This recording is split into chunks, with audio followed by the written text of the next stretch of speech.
表面上，川普是用這個關稅來逼各個全球的製造業回流到美國，但是另外一方面，他這樣做其實已經真的撕毀了他跟重要盟友之間的關係。這個國家就是加拿大。可憐吶，现在川普完全就是为了面子死撐，難道他要放棄關稅嗎？不可能，所以他不能承認自己有錯，只能夠一路走到黑。他心心念念的製造業回流，他希望我們能夠增加美國的就業機會，卻變成了製造業大逃亡啊！好，我們來看到最新的貿易戰，川普押上了美國國運這一次祭出的最新關稅豪賭，301條款再次的開火了，50國確定會遭到殃及哦。加拿大的部分是最受害最慘的，這個關稅的部分啊，升高到了50%。美國真的能夠重返製造業霸權嗎？還是把盟友推向中國大陸呢？如果您覺得這個關稅戰實施下去對美國有利，留言寫1；如果您認為美國根本就是賭國運，對它完全毫無意義，幫我們留言寫2。今天來特別看到的是，川普的關稅戰沒有退場就算了，現在是在完全的做一個全面的升級。大家還記得嗎？今年的2月份，我們再稍微回顧一下哦。最高法院裁定關稅違憲之後呢，川普就用了另外一個1974年貿易法，祭出了另外一個150天的臨時關稅。好，眼看着這150天快要到了，剩下大概2-3天而已，所以最新也是今天早上我們看到的消息，川普準備來援引的就是301條款，這一次呢，他要再繼續的延續關稅戰，以什麼理由呢？強迫勞動為由，針對全球50個國家展開新一輪的關稅戰。好，這個關稅戰當中呢，他也特別去強調了呢，不只是針對國家，也到了部分的產業，其中2個產業是我們今天節目要特別關心的產業，第一個就是學名藥的產業哦，第二個就是鋁產業。好，學名藥的產業的部分是這樣子，它會對這一些進口的學名藥課徵100%，甚至最高到200%的關稅，就是希望說，製藥也是不是能夠在美國自己來做哦？那麼另外就是鋁業了，它也希望能夠美國製造，所以接下來呢，鼓勵企業到美國去設廠，如果你願意的話，關稅就會從50%降到25%。表面上，川普是用這個關稅來逼各個全球的製造業回流到美國，但是另外一方面，他這樣做其實已經真的撕毀了他跟重要盟友之間的關係。這個國家就是加拿大，也是在這一次關稅戰當中似乎是受害最深的一個國家。趕快來看到細節，最新消息，美國對加拿大會加徵50%的關稅，涵蓋的範圍也非常的廣哦，一系列列出來給觀眾朋友在這邊看。那麼進一步，除了50%的關稅，還有第2個稅叫做野火關稅。那麼金融專家也開始做了警告，如果說這個50%的關稅全面真的在加拿大落實的話，接下來加拿大的經濟恐怕會造成他形容這個叫做毀滅性的一個重大打擊。真的嗎？只有毀滅加拿大自己而已嗎？美國就不會受傷嗎？我們要來看到的是，因為川普，我們剛剛不是說了嗎？他要來強化鋁業的發展，但是現在的問題是，這個美國大部分的鋁都是來自於加拿大，甚至呢，鋁的供應有一半都是來自於加拿大。原因是因為加拿大這邊呢，鋁需要用到電嘛，那加拿大是靠水力發電來降低它的成本，但是美國它的電力成本現在還是非常的高，所以看起来還是得依賴加拿大。那麼在40年來，我們看到美國也都沒有辦法建立任何的大型的鋁製煉廠，所以現在真的可以自己做起來嗎？大家也打上一個非常大的問號。另外就是一旦美加的關係受挫的話，是不是會影響到接下來加拿大的政治態度，會不會轉向中國大陸？因為現在有許多的專家也做了這樣的預估，這個問題等一下我們也會一起來看。好，先請教漢庭怎麼看上一輪的關稅戰？川普希望製造業回流，看起來是沒有達成。這一輪的關稅戰，他也希望祭出301，重建美國製造，真的可以解決嗎？另外就是目前美國的經濟壓力，有辦法靠關稅戰來解決嗎？漢庭怎麼看？可憐吶，現在川普完全就是為了面子死撐，難道他要放棄關稅嗎？難道他要公開的宣布關稅戰失敗嗎？不可能，那等於是公然的把自己上台的正當性給推翻了，也把自己過去自己少數能夠吹噓的政績給推翻，所以他不能承認自己有錯，只能夠一路走到黑，繼續告訴大家關稅好棒棒啊！那都是大法官亂搞，都是最高法院亂搞，所以呢，我要繼續幹。因為我們如果去看一下過去的數字啊，2025年他打完了貿易戰之後，美國的全球的貿易逆差反而是增加了。2017年的貿易是5666億的逆差，到了2025年打完關稅戰之後啊，變成是9000億美元的逆差，那越搞越多，而且呢，他心心念念的制造業回流，他希望我們能夠增加美國的就業機會，卻變成了制造業大逃亡啊！有多誇張呢？美國2025年關稅政策實施以來，制造業的崗位連續8個月減少，甚至呢，在2025年4月這所謂解放日實施的10個月內，制造業流失高達了89000個工作崗位，那相當於全美國有2800家的中型工廠倒閉，所以有沒有效？太有效了，就是會讓大家發笑。那因為最後發現是什麼呢？根本不是什麼外國的這個出口商來付款嘛。紐約的聯邦準備銀行的研究，2025年的關稅基本上有90% 都是美國的企業跟消費者自己來承擔的。他收了多少錢？他確實是收了很多錢了，大約總共收了有2870億的美元。好了，你看我們一年增加了將近3000億美元呢。以前的關稅大概1個月才就是沒有很多，這相較增加很多錢，但這些錢90%都是美國老百姓自己出的，那到底有什麼用？那實際上你並沒有增加到額外的收入，反而是轉嫁給了消費者。而且大家都會採取報復性的關稅，更導致美國自己的出口也受到了阻礙。貿易戰不是單向的啊，美國關稅，那其他國家也會有報復啊，所以會讓美國的出口商自己苦不堪言，全球的貿易也陷入混亂。而且再來第三，這一種充滿不確定性的貿易政策，讓企業也不敢輕易的擴大投資。哈佛商學院的研究就指出，許多企業因為它貿易政策頻繁變動，它都取消了投資計劃。所以，川普用關稅沒有築起什麼美國製造的堡壘，而是一個阻礙全球貿易的壁壘，甚至也阻礙到了自己的順利連任。好，確實哦，現在看起來這個川普的關稅戰是不是真的有利於美國的經濟，再次的打上問號。那另外一方面，我們剛剛也說嘛，這個受傷最深的就是加拿大，兩個關稅可能被課，一個是貿易戰的50%，另外一個叫做野火關稅。所以呢，加拿大現在非常生氣，也強硬的反擊。首先，加拿大這一位是安大略省的省長，他直接痛批說，除非美國撤銷對汽車跟鋼鐵的關稅，否則不會解除對於美國葡萄酒、烈酒的禁令。更批評川普是惡霸，他認為說加拿大這個時候我們不可以示弱，應該要站起來以實力談判。加拿大總理則是說，接下來的幾週他會跟川普來進一步討論可能的協議。再來以政治面來說，是加拿大的前副總理方慧蘭警告，美國過去80年是西方聯盟的核心，但是現在越來越多加拿大人質疑說，到底可不可以信任美國呢？甚至有許多的聲音現在也說，美國持續對盟友施壓，恐怕導致加拿大進一步倒向中國大陸。好，另外一方面，剛剛我們提到了嘛，現在美國這麼需要加拿大的鋁，但是他又希望能夠自產。如果真的做不出來的話，未來拿不到鋁，對於美國產業有哪一些重擊？那老師又怎麼看？我覺得這個加拿大實在是非常倒霉哦。這個我先跟大家解釋一下，什麼叫做野火關稅？你聽這個名字啊，就是說大概在上個禮拜吧，就是紐約華盛頓的話呢，空氣品質非常差了，就因為加拿大太大了，加拿大的夏天遇到了野火的時候，人根本沒有辦法滅火，就讓它自生自滅，一直等到雨下來了，就自己去過加拿大跟美國的話呢，就知道，因為加拿大那一帶的话呢，他們這個野火根本就不可能有人去處理，就這個長期來講，就到這段時間，然後那個川普他不懂。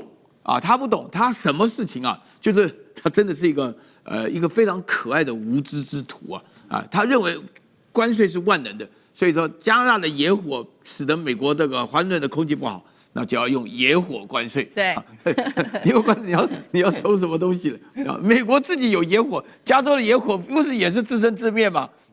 人家沒有人會想到這個，這是第一件。那第二個學名藥，學名藥就是仿製藥了。學名藥是一個非常特殊的一個東西取名叫學名藥大家稍微查一下，但就會知道學名藥是因為美國的藥太貴了啊，所以說大家帶了學名藥，學名藥其實效果是接近。都是一樣的化學功能嘛，所以說這個加拿大本身來講，也不一定是加拿大，但是那個什麼布洛芬啊什麼的，就是我不曉得大家記不記得，就是美國莫名其妙說加拿大的毒品輸入的單位，然後要罰，動不動就100%啊什麼的，主要是講的這個事情。因為說對講的情況，加拿大一開始的話，想要很認真的對待美國，就會被打懵了，都搞不清楚。那現在發覺的話呢，美國對於加拿大的真的是直接就講予取予求啊。那其他的沒有被講到原因，並不是不講，而是川普的地理知識只認識加拿大。啊，都沒有別的地方，所以什麼事情都講到這樣子。那現在的話呢，他就會發覺說，加拿大最了不起的地方就是它的水利資源非常豐富。水利資源豐富代表電便宜，然後這個煉鋁完全是靠電啊，這個大家都學過嘛。那基本上國中化學你們知道，這個鋁的煉製的過程當中，所以美國鋁是重要的國防科技裡面的一份，製造飛機啊，或者說所有輕型。所以你在這種情況下，對於加拿大，但是你們這邊問到了一個問題，講說會不會自動的把這個加拿大推向中國？我告訴大家，國際政治沒有朋友，只有利益，請大家永遠記住。對加拿大來講的話呢，馬卡尼他說過，我們是中等發達國家，不能夠跟中國跟美國比，但是我們會堅守自己的立場，這個大家一定要搞清楚的。好，那有關於整體關稅戰的影響，等一下也請那個幹哥來繼續帶我們看。那現在也在說，為什麼川普一定要繼續的延續他之前的關稅戰，就是因為現在美國的經濟還有國庫啊，現在錢真的是不夠了。我們來看到一些具體的數據，民調顯示60%民眾不滿美國現在的經濟狀況，而且呢是專家說的哦，經濟學家示警，美國未來1年有衰退風險，陷入停滯性通膨。再來就是美國的國債了，大家都知道已經突破39兆美元，占 GDP 超過125%，關稅能夠成為它的國庫重要收入嗎？真的做得到嗎？幹哥怎麼看？我覺得那根本就是殺雞取卵啊，那個是飲鴆止渴的東西。知道為什麼嗎？因為其實經濟學者對於現在美國的經濟的成長率普遍都持負面的看法。為什麼？好，這也拜 AI 之賜啊，好不好？就是說現在最近啊，我跟你講哈，美國經濟連6年都成長 ，AI 是一個很大的原因啊。但是第一個就是因為 AI 造成的很多富翁跟富婆。都是因為投資這個東西而賺錢的。第二個是什麼？第二個就是富有的消費者，就我剛才講的啊，富翁跟富婆，他們因為投資 AI 而賺到了錢。那第三個是什麼？第三個就是那個資產的增值，因為這些人資產增值，所以消費力又提升了。所以這3個叫做3A 現象，3A AI 跟富有的這個投資人。還有呢，他們的經濟的資產的增值都是 AAA 好，那問題是，專家就說了，那都是你們富有的人啊。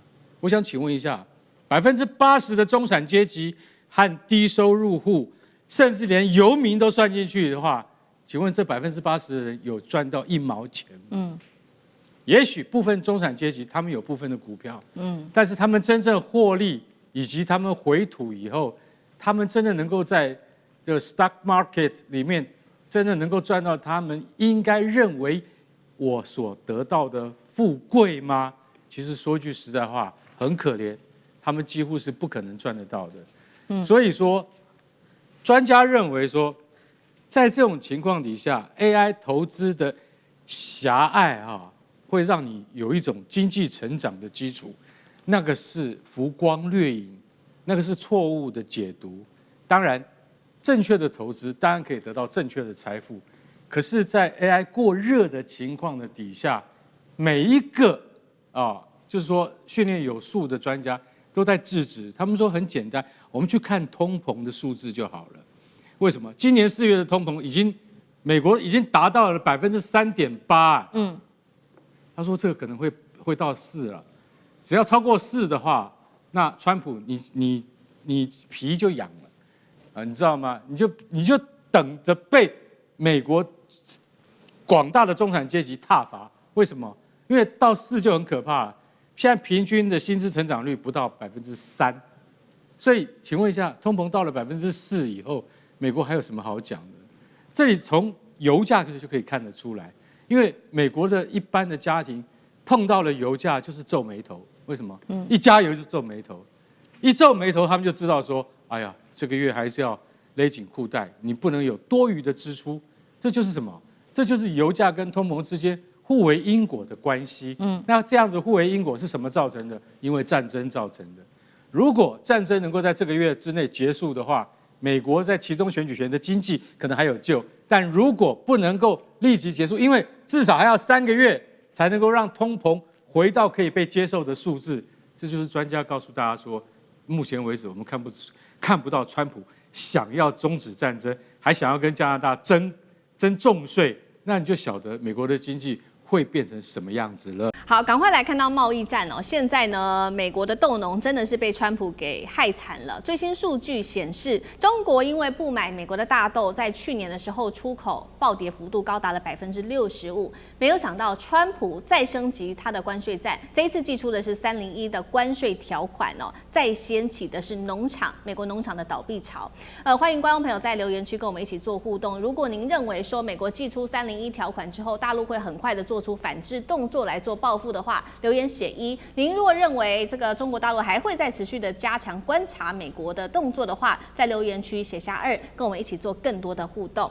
尤其現在呢，美國的農業問題已經變成了一個生存性的國安危機了嗎？這不是我說的，這是來自於美國農業部自己說的，而且他們直接提供了一個最新數据。他說呢，去年美國對中國大豆的出口額暴跌幅度較前一年暴跌了65%，那麼前一年的時候還有247億美元，到去年的時候只剩下84億美元了。也就是說，中國大陸大幅的降低購買美國的大豆，結果呢，美國農民非常的緊張。他們說呢，去年美國農場總數已經減少了大約是15000多家，現在已經降到只剩下186萬家。農產的破產案件在去年高達了315件，比前一年暴增46%，所以在去年就可以看出農產的一個破產潮在美國正式的醞釀，已經夠慘了。沒有想到就在前幾天而已，川普的關稅戰再升級哦。這一次他再次的祭出了301條款，大家還記得嗎？前幾天我們還在講對中國大陸、巴西等等的國家課徵高達12.5%的關稅哦。美國的豆農這一次就更加的緊張了，他認為說，我們都已經引發了破產潮這麼慘了，為什麼你還祭出301條款這個關稅戰？中國很可能再度的因為你的301條款再進行反制啊。尤其是這一位是美國的大豆協會副主席，他直接提出了示警，他說301的調查可能會阻止接下來中美之間的談判，甚至促使中國對美國大豆再加徵更高的關稅，收入減少了。但是啊，農民現在還要面對的是國內因為通膨的問題引發的成本高漲，包括了化肥、柴油、機械維修、貸款利息，全部都在漲。這時候農民的壓力可以說是越來越大了。對於美國農民，他們會不會成為這一場中美之間的關稅戰最大的犧牲者呢？聶老師怎麼看？好，我先來科普一個簡單的東西：全世界到底大豆產生多少？3.6到3.9億公噸。那麼美國到底是佔第幾？美國第2名，蠻多的，30%，好，最高的時候到33%，也就是1億公噸左右。當然最多是巴西和阿根廷啊，巴西呢可以到38%左右。那麼中國呢，只要你跟你美國友好，我可以向你美國買大豆，造成你的經濟可以稍微復甦一些。那如果你對我不好，我就轉到巴西啊，搞不好比你還便宜啊，之前是發生過啊。那你不是更慘嗎？所以當然美國在這個方面就要對中國好一點，在貿易談判上。所以我們知道3B 的問題，除了 Boeing 之外，第2個重要就是大豆嘛，第3個就是 beef。我們現在談大豆，當然還有阿根廷等等那些這個中南美國家也是有生產大豆，而中國自己也有產啊，中國在產全世界的6%啊，也就是2000億公噸，2000萬公噸左右。好，那我跟各位報告一下，各位去回想這幾次中美在談大豆到底多少量是美國要的，中國也要啊，你喝豆漿吃豆腐不是也要大豆嗎？其實我們民生豆類對蛋白質很多啊，對我們身體也好，中國也需要。可是當我的意思說，它可以替代，有替代國可以買。現在重點是美國希望賣，它要賣多少最好除以2，就美國生產的1億公噸有1半賣給中國，就搞定5000萬噸。各位去看它貿易談判，每次都是砍半2500，這是美國說那你2500，中國又再砍半1200。萬噸。你去看，每次都這樣，所以每次談，那當這個川普說，哎，我這次談得很好，中國跟我談得很好，他們要經濟前200萬，都是砍了1/4，每次這樣，他們的上限是到5000萬噸，幾乎都沒有達到，你知道嗎？但是有買就不錯了。現在重點來，當你中國你在对科有關，我在卡住你，你就出問題。我們不要說完了，我就在你已經受傷的美國的傷口上再撒鹽，為什麼呢？很簡單，美國啊。他們有一個叫大票倉，中西部，這票倉是誰的？就紅州啊。我們前陣子談的不是艾歐瓦出現問題嗎？產大豆的啊，伊利諾的產大豆的啊，明尼蘇達產大豆的啊，印第安納產大豆的啊。我跟你講，你再這樣玩下去，說不好聽，美國也不敢玩太多。他喊的時候一發現，我一喊你又要對我，他又會收手。所以我覺得這個遊戲哦，就是這個川普或者美國川普所帶領的美國要抑制中國的發展或者超越它，他會不斷的动作，但是他在做動作的時候，他通常以為他可以達到一些效果，但他一感覺到對方會回擊，甚至回擊的時候會傷得比對方還重的時候，他又會收手。所以這個比例你會發覺很巧妙，就是美國一定會虛的表面對中國很好，哎呀，你應該怎樣？我跟你互惠，你不要啊，我再讓你一點，然後還不斷的講好話，私底下人砍就砍，人壓又壓，就這麼樣子。所以我覺得這個所謂傷口撒鹽，這是我講，也就是如果川普再這樣做，那中國真的是我覺得隱性的、穩健的用智慧施策，就有可能讓美國可能會急速的受傷下去。受傷会不会加剧？因为我们实际刚刚看到實際數據，就是去年的美國的農產，它的破產案例將近50%，等於每2家農場就有1家是破產的。那現在川普又在祭出301，對於中國的傷害可以說是傷口上撒鹽嗎？那厲將軍怎麼看？我們看這個數據啊，在2024年，這個中國跟美國買的黃豆是247億哈，2025年還有84億。這為什麼還有84億要跟他買呢？其實是在2025年的下半年的時候，這個川普跟習近平兩個在釜山見了面之後，那時候習近平有鬆口，願意買，所以這84億是去年下半年，等於說年底的時候才緊急跟他買了84億啊，不然的話，那如果說這個你美國的川普如果說關稅政策一直堅持下去的話，那極可能這個不要說是1億了哈，連1粒黃豆都賣不出去哈。所以說整個跌幅高達65.7%哈。那美國後來採取什麼政策？他採取對豆農實施補貼的政策，他對豆農這個總共補貼了這個大概110億到120億美元。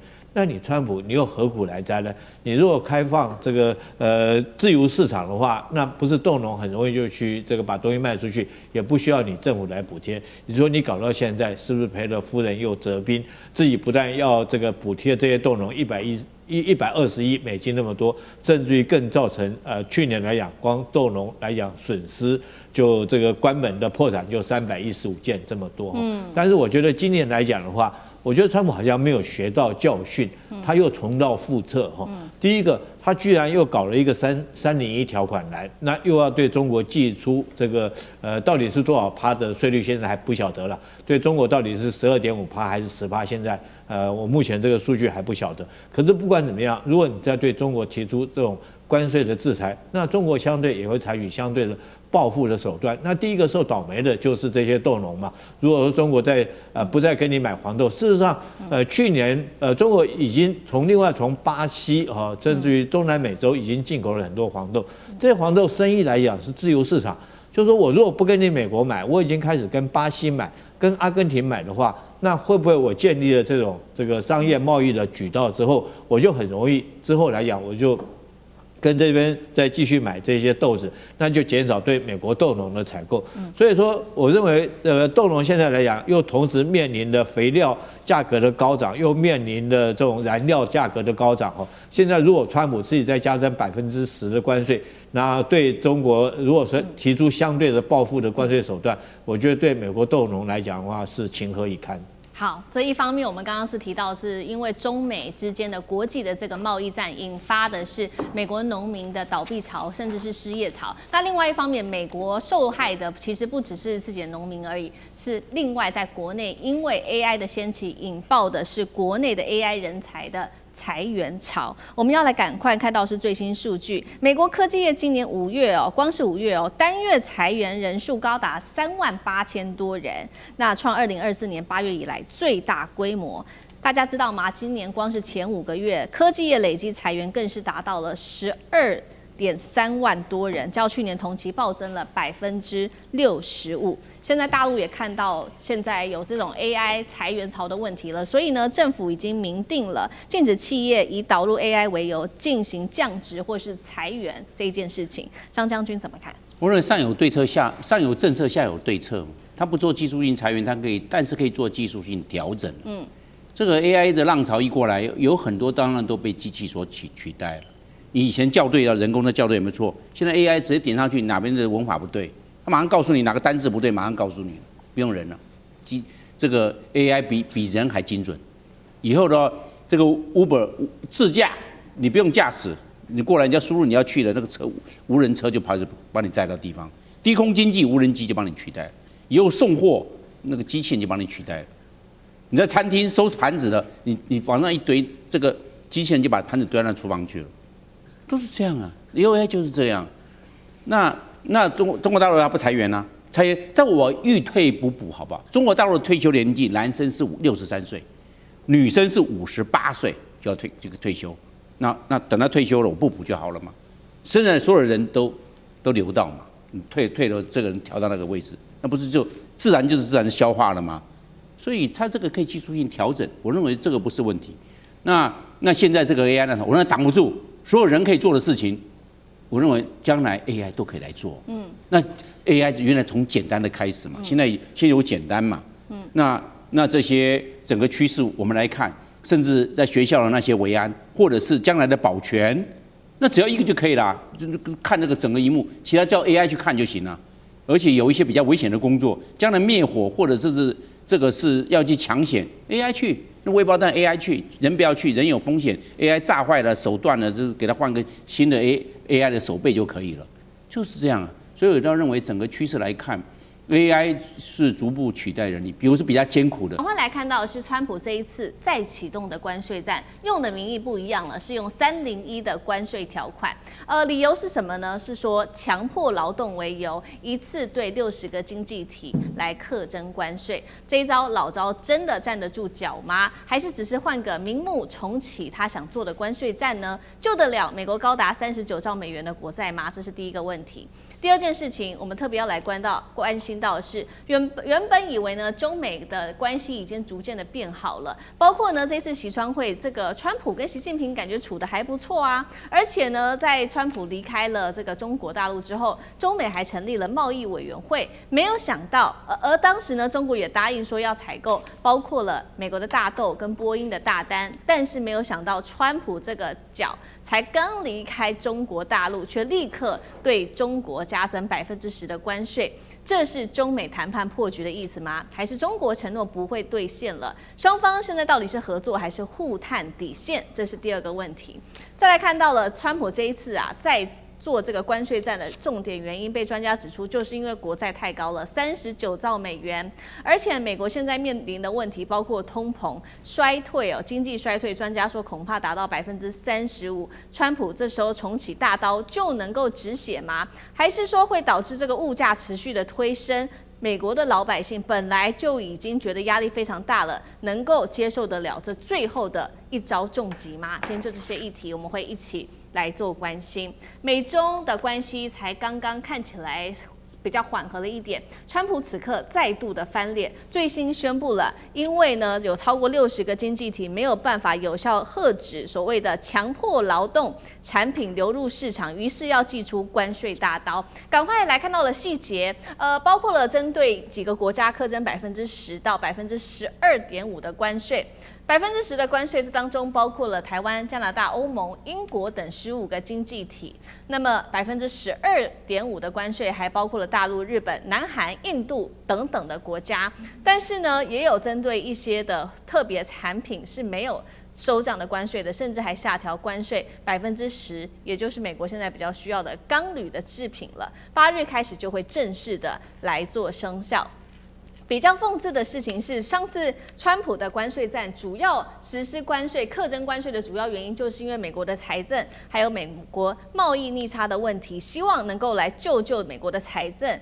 但是呢，我們看到最高法院已經最新認定它是違法的，而且呢，美國的問題、經濟問題到現在還沒有解決就算了，而且財務的問題還變得越來越嚴重，國債最新高達了39兆美元，佔 GDP 的124%。這一次，川普再推301關稅老招，能夠救得了經濟嗎？那麼，我們再來看到的是另外一件事情，是法院在裁定上一次的關稅違法之後，美國海關還被要求要退還高達1660億美元的關稅。對於美國的財政壓力來說，不就變得更為大了嗎？所以今天節目一開始要特別先請教聶老師怎麼看呢？川普這一次動用的301還說是強迫勞動，站得住腳嗎？尤其強迫勞動當中包括的國家有歐盟哦。歐盟國家一向強調人權的，也是強迫勞動嗎？那上一次的這個關稅被判是違法的，他這一次還是繼續用其他招，要救國債能有效嗎？聶老師怎麼看？好，我橫平的來講一下我自己的看法哈。你說他現在用301方案來這個科其他國家的關稅，到底合不合理？甚至強迫勞動這個問題，我必須先解讀一下。我認為他這一次並沒有很離題，而且我認為是比較保守的多了。各位猶記得在去年4月2號，他剛開始打的貿易戰，機關槍掃射全球，最多的是64%，然後除以2，他說我給你優惠一半，34%中國，32%台灣，用的就是你的赤字，它 deficit 除你的總貿易量這個 amount of 這個 trade。那這個是一個很離譜的數學式，但很簡單，對不對？那當時呢，他就拿了一個哈佛經濟學家這個數字，就說這最簡單，大家看得懂，我就磕你。他當時的目的是非常特別的，他這個是打機關槍打全球，他要的東西很多。你剛剛講的國債的問題，我想要另該談。當然，他想要用全球做提款機，把錢拿回來。還有一個，他要求所有有製造業強的國家，不管造船業的日本、韓國，或者是台灣的台積電，他用這種方式來把它要回去，或者是用一些政治打壓。另外，像巴西啊、中國的做法，我現在要講的是，他當打得很狠，當然法院就判他這個太離譜了嘛，沒過。他現在其實這是比較保守了。坦白說，在2018年3月22號打的第一個貿易戰，那個貿易戰打的就是301方案。各位再回去爬搜一下，3月22號非常清楚，他就是拿了一個301方案告訴了全世界。那301方案是什麼？我還是要解讀一下。1974年一個叫 Trade Act， 它就是一個貿易關係法。這個法的確給美國，這美國定法他說要怎樣，那他就可以控制世界，其他國家是定不了的。他又給美國的 這個叫 USTR， 叫美國的 Trade Representative， 就是貿易的代表，給他們有權利到世界各國去看這些國家，你有沒有在貿易的關稅壁壘中去加持？如果你加了，我就要課你；還有你在生產產品，只要有不公平，對我美國不公平的，我就要課你的稅，或者做其他的一些壓制。這裡面包括有3大貿易障礙，我們在教這個國際經濟非常清楚。第一個就是關稅，第二個叫做 quota 限額，第3個叫 subsidy， 就是補貼。那強迫勞動，你可以當做它是在你的國家強迫勞動，然後做了一個甚至補貼了部分產業出來的，這樣子他的貿易代表去調查你不公平，他就可以課你。所以我必須說明，其實這一次的川普是比較保守了，他也不敢亂磕啦，因為上次的不會過嘛，他覺得這次就非常合理了。好，我要講的，當然還有一個跟國安有關的這個東西只是對產品。大家記得301方案，當然除了產品，他認為你有不公平的對待，還有一個就是制裁權，他覺得制裁權是很不公平的。301打的時候，那時候是強調中國的制裁權。我現在講一個，還有一個在1962年所丟出來叫 Trade Expansion Act。叫做擴張法案，那個法案更狠啊！當然，我們232你要知道，我們的台積電或跟科技有關，就會被磕到。它是什麼東西？它是跟國安有關。好了，我講太多事，我們就沒有時間去這個科普。我現在要講的是說，那到底這個關稅它的目的是什麼呢？你剛剛把它連結這國債，我覺得不完全盡然。當然，我們知道美國國債很可怕，從金融海嘯2008年到2001年是只有10兆。那麼當在這 COVID-19 的時候就20幾兆，到去年36兆，現在已經39兆，它很快會達到所謂的馬奇諾防線的45兆哦。那這45兆，美國就很麻煩了，不是光付利息啊，未來在國際的 credibility， 它的信用會大為失血，你知道嗎？所以這個時候是一個問題，我必須說明一下，就是他當然可以拿點錢回來，這跟國債絕對是緩不濟急啦。國債它要從其他地方救，但是它一定有，它只要打關稅，打這些所有的國家，這些國家都有做一些他認為的不公平的貿易，所以他會去磕。說他現在感覺比較合理了，但是他也還是想要拿這個做這個談判條碼。但我必須講一下談判的籌碼。我現在還要講最後一個，就是你剛剛講到這個所謂誰買單的問題，關稅高了是誰買單？賣家買單還是買家買單？這非常重要，叫彈性需求。今天有個價格彈性需求，今天這個東西如果彈性需求低，美國人很想要，請問人家客觀是誰買單？當買家為了要就會買單，就必須低一點。就像你剛剛講，他會磕低一點。如果他說我可以不要，可以不要，彈性需求很高，哎呀，你貴了我就不要的話，我跟你講，你賣家買單，否則我就不要，這就可以課高關稅。跟各位報告一下，大概就是這樣一個概念。不過這次比去年和緩多了啦。好，這一場關稅戰課到全球60個國家，不過當中還有一件事情，就是針對於跟中國大陸的關係是大家特別備受關注的原因，是因為當時這個習川會在舉行的時候，看起來是這個川普非常有求於中國嘛。那當時中國現在後來的媒體報道也是說可能會買美國的大黃豆跟波音。那現在發生這樣的事情，大陸接下來還會買這個美國的大豆跟波音嗎？那採購訂單還有可能兌現嗎？上次哥怎麼看？是的，我們首先還是要就這個301條款跟中美後來他們在北京峰會這個時間序來看。首先是因為今年2月的時候，美國其實聯邦法院的部分，最高联邦法已經確定，川普想要在去年1整年透過他個人的行政意志的這個關稅高，那邊關稅低改來改去，已經確定把他這個權利剝奪掉了。所以隨即在2月開始，其實就回到傳統美國政府透過這個122條款。貿易法當中的部分有150天，也就是在5個月當中的這個可以暫時性的關稅的這個過渡，所以開始進行301條的調查。也就是說，在川習會見面的5月之前，這個301大概在2月下旬已經開始啟動調查。好，而且調查的部分是大概約莫有60多個國家。那當然現在公布的部分呢，受到關稅調整要求的部分10%跟12.5%的大概是40多個國家，46個國家。所以我們可以看，它其實一開始跟中美貿易談判其實是沒有相關的。它就是簡單講，就是說川普還是要關稅，可是這個關稅沒有辦法就他在去年當中為所欲為，所以要回到一個政府體制。我想301條款這件事情對於台灣已經經歷30多年都很有印象的，過去非常嚴格。但我們看這一次他這次提出這個條款當中的這個加稅的部分，它有2個重點，一個部分是你生產過剩，一個部分是你剛剛講我有強迫勞動。表面上其實就剛剛廖老師講的，它已經很輕微了。然而實質上，其實301關稅還是有內核。它的內核基本上，首先第一個還是關稅作為美國政府非常重要的武器，這個沒有改變。除此之外的話，它過去這個301條款在30年以前，它主要還是針對於整個供應鏈。脫鈎美國在當中的意志，要是不讓你這個不讓你那裡，比如說他不讓你洗產地，301條款都能做，所以這個內核沒有改變哦。雖然這次表面上說的東西理由比較簡單。好，當我們拉回到現在在中美談判這次，我想中美談判當中，無論要採購大豆，很多的波音的這些東西，那基本上我們要注意，在5月當中，也就是說中美貿易有一個新的框架。除了這個穩定建設性關係的這個意識形態之外，最特別就剛剛其實詩敏提到的成立貿易委員會。